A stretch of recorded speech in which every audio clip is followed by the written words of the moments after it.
Hello, and welcome back to episode 2 of Zords with Friends, a Power Rangers podcast. We made it to episode 2, Joe. Hard to believe this is episode 2 already. I feel like we were just here a couple days ago. Yeah, time flies when you can't do anything and have to stay inside your house, I guess. The creativity flows, right? It's just like the creative genius is just like a dam that just opened. I know. I'm doing like 6 things at once. I'm writing a book, watching Power Rangers, doing podcasts. Mm-hmm. Yeah, I'm conducting a symphony in my downtime. Before we get going, thank you to everyone that listened. Thank you to everyone that subscribed. We heard some good feedback, and we're going to try and tighten these up as much as we can each week. So keep dropping those comments. We are now on Apple Podcasts. We are on Spotify. And as of the recording of this podcast, we are pending for Google, but I have a good feeling we'll get there too. So you can find us on pretty much any of your podcast subscribers. And we would love it if you would subscribe, listen, and drop us a line on our social media too. We got that all set up. It'll be Zords with Friends on Facebook, Zords with Friends on Instagram, and then Zords_pod on Twitter. So drop us a line, drop us a follow. We'd love to hear from you. We'd love to talk to you, get your opinion on these episodes as well, and just keep the conversation flowing. I want to talk to other people about this, not just you. I know your opinions on all this. I got to hear other people's opinions. There's a lot of opinions out there. All good or all bad? Both. I think there's both. I think it's kind of like what we talk about. You have the nostalgia factors, but you also have looking at this now through the lens of being in your late 20s, early 30s, or beyond, whatever. You kind of look at things a different way, and maybe with a more of a critical eye. We definitely are picking this apart, but it's all in good fun. We're doing it because it's funny. We're not doing it because we think it's very pick-apartable. There's some crazy stuff in here, and it's funny. There's a lot of meat on the bone. It's funny to talk about. It's good stuff. So if you're a huge Power Ranger fanatic and you're finding us and you think we're being a little mean, we promise you this comes from a place of love. It's like picking on your little brother. But you should also grow up because, come on, it's not that mean. We could be meaner. Yeah, we could be a lot meaner. There's some heavily racial stereotypes in this episode that we're gonna hit. Nah. Yeah, they are. It's kind of like one of those in 2020. You're like, what are they doing? Like, what were you thinking? But enough foreshadowing. I think we should dive right in. Yeah. So we're doing season 1. Obviously, we're still in season 1, and this is episode 6. This is Food Fight. And if you've watched the show, even as a kid, and maybe you haven't rediscovered it, maybe you haven't gone back onto Netflix and checked it out, this is a pretty memorable episode, if not only for the monster, a giant pig who's kind of wearing like Roman or some kind of like old battle gear. Yeah, he's wearing a Trojan helmet like Leonidas wore in the Battle of 300. And he's weird looking because he's like a giant gluttonous pig, and he has like kind of hooves for arms, and they come out of his mouth. So I guess that allows him to grab the food and put it into his mouth quicker than you would if the arms came out of your torso. Great costume design. That's what I got from it. It was. Great costume design on this one, whoever designed that one. And Finster was down on this monster. He was like, this isn't going to work. I know. He was right. It didn't. Oh, of course. They never work, but he was not sure about this one. He was definitely, he's like, listen, don't do this, Rita. But Rita was sick. She was sick. She didn't want to deal with the food. In fact, I think the only reason she attacked, because she wasn't going to. She was bedridden. She had the corona. She was ready to lay down and just chill for 2 weeks, but she saw the food at the food fair and was like, no, we got to get rid of that food. I don't want to see it. I don't want to hear it. Get something to get rid of that food. And by proxy, destroy the world. Let's kick it off. Let's start with the opening scene. This is kind of like what we talked about with this food festival. And that's really kind of the underlying theme of this episode. You have the Power Rangers. And they are hosting this festival, kind of helping put it on. It seems like it's going towards some kind of preschool, daycare, playground kids in need type situation. So they're getting food together and they're selling it and they're trying to raise money. Yeah, it's similar to like a bake sale you would have in a elementary school or something like that. There's different types of foods. There's different types of countries represented, and I guess that's what they were going for. right, it gets kind of weird. But first, I want to talk about Mr. Caplan, and I'm thinking this is the first time we see him in the series, and he's kind of like a recurring character. Every so often, he'll come back, and he's the principal of the school. He is a central figure in this episode. He provides some comic relief. I think it's funny in the beginning where he won't even buy the food to help out his own cause. He just wants to eat it all. Yeah, but this is a heavy Bulk and Skull episode, I think. As they often do, they steal a lot of the scenes. Because what they do, their shtick, it works, man. It works for me when I was a kid. It works for me now. So, I mean, it still holds up. So they're good whenever they're on camera, and they're good at being these kind of like blundering bozos. They fuck all things up in this episode. But before we get to that part, we see Rita at the moon. She's sick. Her cronies are trying to comfort her, make her feel better. And of course, she decides that she wants to destroy the Power Rangers by eating all their food. And she's concocting up her plan. The next scene, we're back at Angel Grove at the food fair. Yeah! Yeah! Yeah! Back at the food festival now, there's some strange things happening at this food festival. First of all, we have two women doing some kind of like Hawaiian dance for whatever reason. I don't know, like, is there Hawaiian food? I don't ever see any in this episode, but here we have these two chicks doing their thing. And we also start seeing a little bit of what kind of food's being served. And we have some of the Power Rangers at, certain stations. Trini and Billy are at the Asian station. Mm-hmm. Zach is at an African-American station.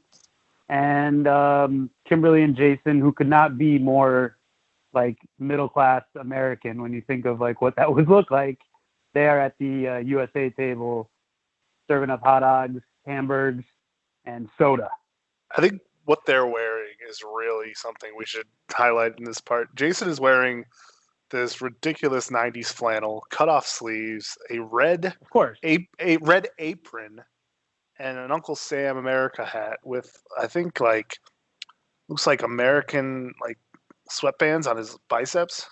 I don't know exactly what you would call it. They look like they're like silver medals you would win at the Olympics or something, just on his biceps. And then Kimberly is wearing like a Southern style country, midriff top that's tied, showing her belly button. Her hair's in pigtails. It's just everything you love about America is just thrown into this food area. Yeah, Jason, his outfit kind of reminds me of like a jacked, like lumberjack meets Apollo Creed from the fight in Rocky IV. Oh my God. He gets killed by Drago. He would totally be a great extra in that movie right now. I mean, it was probably around the same time that movie came out, or at least a couple years earlier. It could definitely work. I think it was Rocky IV. It's like late '80s, wasn't it? Late '80s. Yeah, this is early '90s. I mean, yeah, a little bit of a distance, but not too bad. We'll save the Rocky talk for a Rocky podcast, but that's what it reminded me of with the USA, like the Uncle Sam hat. Like Apollo comes down and it's Living in America's playing in the back. You know what I'm talking about. Mm-hmm. That's what I got in my head when I saw Jason in this episode. You're right. It's one of the many outfits that kind of stands out. So basically now we're getting to the point where Bulk and Skull, who are at this food festival as well and who have been, I don't know, were they delegated the pie distributing duties? I was wondering. For whatever reason, they're hanging out with the pies. Ernie gave them the pies earlier in the episode, and now here they are guarding all these pies. And but they're not alone, are they? Bulk and Skull. No, they have two cronies with them. Two, I guess, partners in crime. Henchmen. That's a good word. They don't say a word in the episode. They will nod and shake their head and laugh, but they won't say anything. And I don't know if they never are seen again. They're just in this episode, and I've never seen them again. But they're definitely, 90s style gangster looking, crazy hair, like really black, like Elaine Bennis lipstick on the woman. Sunglasses indoors. Yeah, like cut off shirts, leather pants, wallet chains. Bulk and Skull are, of course, in there. I love this about Bulk. Like last episode, he was wearing a leather jacket with a jean jacket vest over it. Now he's wearing a leather jacket with like this Vietnam style vest, like this green kind of light vest, but there's a bee embroidered on it for Bulk. I love it. I love it. I love his outfits. I feel like you could have an infinite number of Halloweens you could go as Bulk for your entire life and still have something new. Were Bulk and Skull punk? Do you think they listened to punk bands? Bulk and Skull going to shows back in the day? I feel like they dressed to do that. Like Skull's wearing his bandana, his patented bandana, but he's also wearing like a suit jacket, like a gray nice suit jacket with like patches on it. So pretty sure I wore something like that while going to punk shows in the past. So definitely they definitely shop at whatever 90s iteration of Hot Topic there is out there. Yeah, I got to think Bulk and Skull are into the punk rock. I mean, that's the impression that I get from them. And they do a very punk rock thing in this episode. Everybody's kind of hanging out, being all norm, and having their food festival. And Bulk and Skull and their henchmen decide to fuck shit up, and they start to throw around these pies. The first one, pretty good throw by Bulk. It looked like it was aimed for someone on the other side of the room, but it takes out the principal's hairpiece.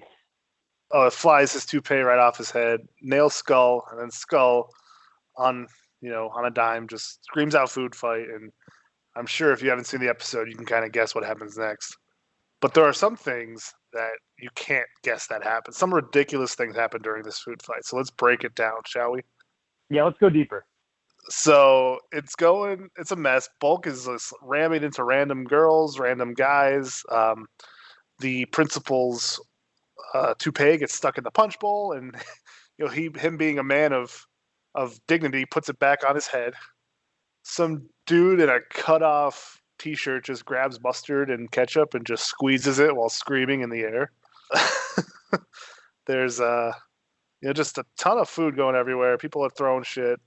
It's ruined. The entire food festival is ruined. At this point, all that's left is the pain and suffering that they're going to have by not getting the playground equipment.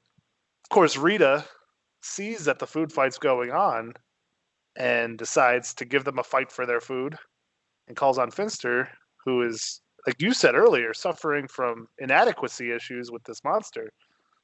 Creates the pig.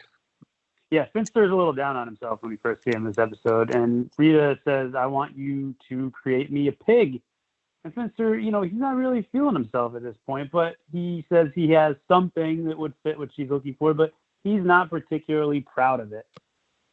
Rita essentially tells him, do what you're told, suck it up, and he comes up with Pudgy Pig, who, like we said earlier, kind of looks like a pig Leonidas. And Pudgy Pig, he gets sent down to Angel Grove or thereabouts and immediately dives into some trash. And we kind of get, a sense of what he's about, which is just eating everything. I love two things about this pig. Number one, when Finster creates him out of the machine, he shows himself with a giant fork and a giant knife, which when I first saw this episode... But he never has it again. Yeah, I know. That's what I'm saying. When I first saw this episode, I was like, oh, he's going to use that as weapons, but he doesn't. He never uses it again. He just leaves it. And then the second thing about the pig is every time he eats something, he just farts. Every time he puts something in his mouth, you just hear him fart in a little tail. I guess you would call it boing out to give the impression that air is coming out of his butt. Yeah, the pig sound effects are spot on. I mean, they're great. Whoever was in charge of that, good job. Kudos to you. Yeah! Yeah!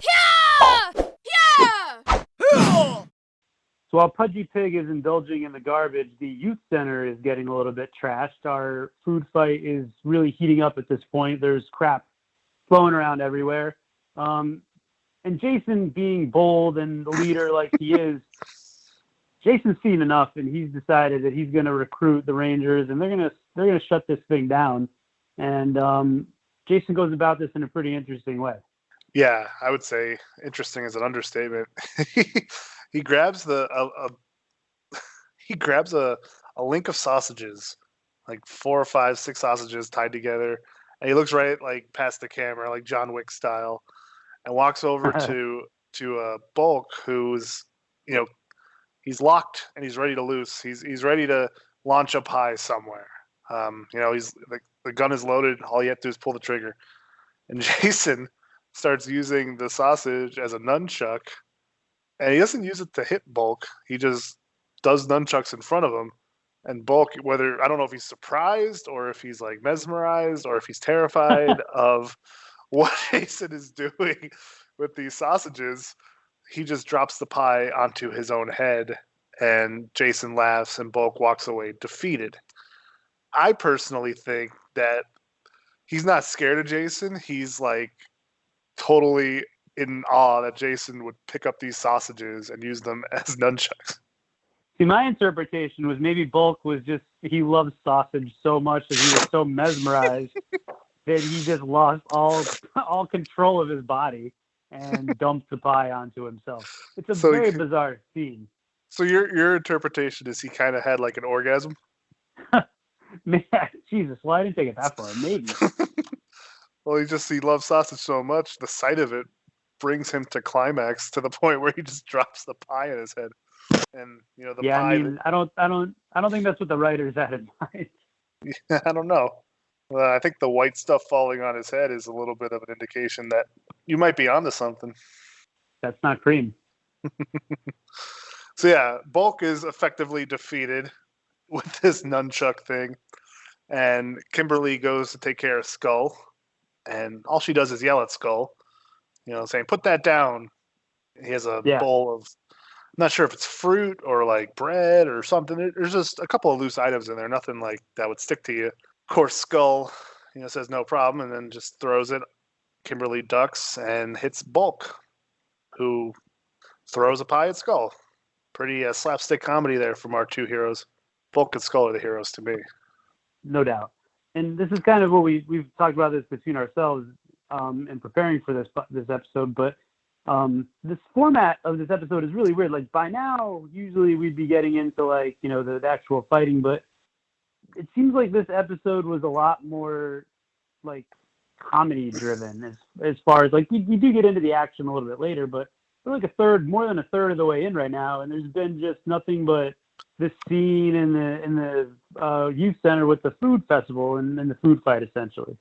So yeah, by this point there's 6 episodes in, and this is where TV shows that are new are able to kind of spread their wings a little bit, let the characters play off each other. You don't have to have an action set piece every week to bring the viewers in. Usually they're coming back just because they like the show anyway. So that's probably why they decided to focus a little more on the characters this episode, but it pays off because there's some funny things that happen. Yeah, this food fight kind of goes on and back and forth until finally some punch gets thrown on Mr. Caplan, and at this point he's decided to see enough. He throws a hissy fit, and for some strange reason singles out, like he stares at Jason and Zach and is like, that's it. Yeah, he blames Jason and by extension the Power Rangers for creating the fight, which, Bulk and Skull are regulars at detention. They, of course, started this food fight. The fact that he picks the 5 of them who actually, cared and didn't want to, be involved in the food fight, they're the only ones that were trying to stop it. Everyone else was there, participating. The 5 of them tried to stop it. And it's a theme in this show when it comes to figures of authority that aren't like, menacing or evil, that they always blame the Power Rangers, even though they know they're good. Like, not the Power Rangers. They blame the Angel Grove students that, secretly are Power Rangers. And I've noticed, like, episodes and episodes, they always blame them for something that they didn't do. And it's just kind of like, but that they're good, outstanding citizens. Why would you blame them? Obviously, it's to move the plot along, but something that was interesting to me. Yeah, part of me wonders, is that the whole like learning thing for kids? Like, oh, you might get some heat for something that you didn't do, but you play it cool and don't kind of like overreact and flip out at a person. And maybe it was just some kind of like lesson that they were trying to teach kids. It could be that learning experience that you're talking about. But normally when something like that happens, it's because they want to put the characters into a situation in which they would have to get out of. In this case, totally. they in this case, they don't have to do that. They're told, you clean this up. And then he leaves, and then Zordon calls them, and they leave. They don't have to get out of anything. They're just like, fuck it, we're leaving. We got to go talk to Zordon. So what's the point of even making them clean up? Yeah, like why build that tension with them? Because that builds that tension. Like Caplan and the Rangers are at odds with each other, and you would think that they were, happy-go-lucky with each other in the beginning, but now there's that built-in tension. It's unnecessary, and it's fine if you use it to pay it off later on, but they don't do that. They don't even need to. In fact, he even says that. He's like, I know it wasn't you. It's like, well, why the fuck did you make us clean this shit up then? Yeah! So we're about halfway through the episode now, and at this point, we get the Rangers beamed back to the command center where Zordon says, look, if you don't stop this pig, and I'm not exaggerating this line, he will eat all the food in the world in 48 hours. 48 hours, 2 days, all the food in the world. How is he going to accomplish this? I have no idea. And it's not like he's teleporting all the food into his mouth. He's like physically going and picking up food and putting it in his mouth. Yeah, I mean, is he getting on planes? Is he like traveling like across the world to do all this? Are people just gonna not start? Are people just gonna stop cooking food? Well, yeah, that's the thing. So far, we've seen him eat at a garbage can outside of wherever he landed on Earth, and we saw him eat at a picnic, which had some sandwiches, some watermelon, a couple other things. Nothing that would indicate any like great amount of food, but that must have taken the scene itself took about a minute. So you're eating like an extremely low amount of food for a minute. And, I don't know, the odds of him eating all the food in 48 hours, I would take the over. If I were betting on this, I would definitely take the over. But our Rangers do what they do, and they go to take on Pudgy Pig, and it doesn't go well for them. This is kind of a theme, too. Usually, you'll see the Rangers take on an opponent for the first time and kind of get beat up a little, and then, either they get into their Zords or they figure out some savvy way to beat the monster or whatever, and that's kind of what happens in this episode. They definitely get beat up here, and Pudgy Pig actually ends up eating all their weapons. And then we have some kind of weird transition. You want to talk about that? Yeah, it makes no sense. So after the Pudgy Pig eats all their weapons, he transports them. He kind of goes into friggin' 60s style warping. It's it spins around and flashes, hurts your eyes a lot. I was watching. I was like, I had to look away. I was like, ugh. They end up at the park without their uniforms on. So not only did the pig transport them, he also took all their costumes off. Didn't know he could do that too.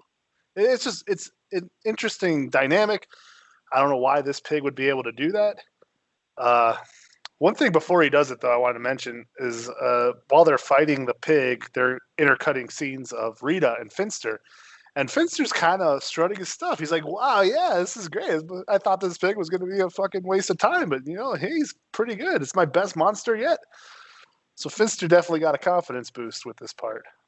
Yeah, he made Rita wait. Rita was looking for him, and he was like, I'm going to make her wait. I'm going to make her sweat it out. It's like when you are going to interview somebody for a job or something, and you make them wait outside your office a little extra longer just to get their nerves going. Finster pulled a power move. I know. He might win this episode for me, even though he totally lost this episode.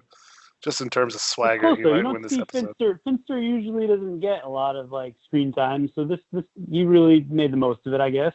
He definitely has more screen time in this episode than probably most of the other episodes. While the Rangers were caught in their weird 60s time warp, time travel thing, the Pudgy Pig made its way to the food festival and pretty much ate everything in sight. He also literally ran into Bulk and Skull, and we get you don't often see this in the show where the monsters are around normal people, interacting with normal people, literally face to face with people. And we see that in the scene where Pudgy Pig and Bulk and Skull kind of have a face off, and Bulk, turns his nose up and kind of snorts at Pudgy Pig, and Pudgy Pig gives some kind of animal yell, and Bulk and Skull scurry away. It's kind of weird. At first, before Bulk gives the pig nose back to the pig, he's kind of unaffected by the fact that he's face to face with a giant alien monster. You would think it would be like, oh, this is definitely not ordinary. But he's like, oh, fuck this guy. Watch this. I could be a bigger pig. That's definitely what happens. But we also in the scene get what proves to be the thing that ends up defeating the monster, too. We see that he ate every single thing in sight, so say our heroes, except for the spicy foods. And I love spicy foods. So I don't know what the hell's wrong with this pig. But maybe he has maybe he has a sensitive tummy or whatever. But here's the thing about the revelation that they could defeat the monster with spicy foods. Trini goes over to the radishes and is like, what do you guys see here? And like Jason and Kimberly and Zach, and to an extent Billy, are like, we don't know. And Trini had to like draw it out for them. It's just one of those things where it takes like 5 lines of dialogue to just get this one concept across, which you could, infer just by the fact that he didn't eat any of the spicy food. And then, of course, Kimberly has one of the first times this word is said. We get our first more phenomenal of the series, not the last. And what a word that is. And it's kind of like a little, I don't know, is it like a catchphrase? I don't even know. Yeah! While Finster is hiding out from Rita and making her sweat it out, and he's kind of, still feeling himself, she decides to send the monster to, quote, the main food warehouse. Now, I don't know if this means like an Angel Grove. I'm assuming it does. I don't know if it's like the main food warehouse in the entire world, but apparently this is where Rita envisions Pudgy Pig doing most of the 48 hours worth of eating all the food in the world. Maybe it's all stored at this one warehouse. You take out the warehouse, you get a jump start on the plan. It's definitely one of those warehouses where it's entirely essential workers, and they definitely didn't close it down. Yeah, these workers, they stuck it out only to get assaulted, apparently, by a giant pig. But the pig we never actually see get inside the warehouse. It's kind of just lurking around outside until the Rangers show up in their gear again, and now we get the Go-Go Power Rangers song, so shit is serious. Things have picked up. And the pig is getting ready to put another beating on the Rangers, but they came prepared this time with some dishes. And we get a really interesting, kind of funny, definitely very, very weird scene here. I want you to go ahead and tell us about it. Let me try to paint you a picture of this scene. So they teleport to where the pig is, which we're told by Rita is in a food warehouse, but when we get there, it's like a loading dock off of like a harbor. It's like a port. Yeah. There's like cranes and storage cases and a ton of warehouses, pipes, scaffolds. That's it. Yeah. Scaffolding. It's ridiculous. And the Power Rangers, they are on top of one of the scaffolds and they're looking down at the pig, and they all have a plate of food. And the food they have, Jason has like this 52-ounce steak with deviled eggs and salad. Yeah. Zach has, and the plates. The plates are like they're garnished. Like there's like little like green stuff on the side to like dress up the plates. Like you get it at a restaurant with the garnish on the side. Yeah, they made them look good, and they do look good. Like I'm actually kind of hungry watching this scene. Zach has like what looks like a pork chop or a lamb chop, which is kind of funny if you think about it, because if he eats the pork chop, he's technically eating his kin. So he's by definition a cannibal. So this is a cannibal pig. Yeah. Trini, not Trini, we'll get to her in a minute. Kimberly has a cake, like a dessert cake, 3 or 4 layers. There's a cherry on top. It's iced real good. It's a slice cut out. It looks so good, man. I'm so fucking hungry. And then Billy, he has 2 pieces of sushi, but it's the biggest sushi you've ever seen. It's like 2-foot long piece of salmon on just like a 4-pound bed of rice. It's ridiculous. It's obviously not real, and it's just there to look big. But it made me laugh seeing that sushi. It's like something you'd see in a Japanese TV show. And then Trini has the sandwich that contains or will contain the secret spicy radish. And so the Rangers pick up all their food, pick up by hand. They don't throw the plates. They keep the plates. They throw all the food by hand into the pig's mouth. And then Trini stuffs the radish into the sandwich, launches that like Tom Brady style 60-yard pass into the pig's mouth, and Victory is close by.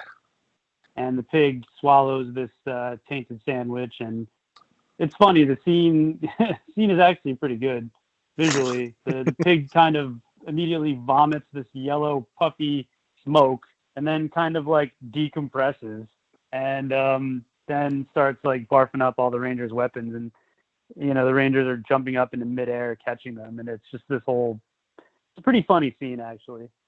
The entire time this is happening, and they're throwing the food at the monster. They're saying like, "Here, piggy, free food.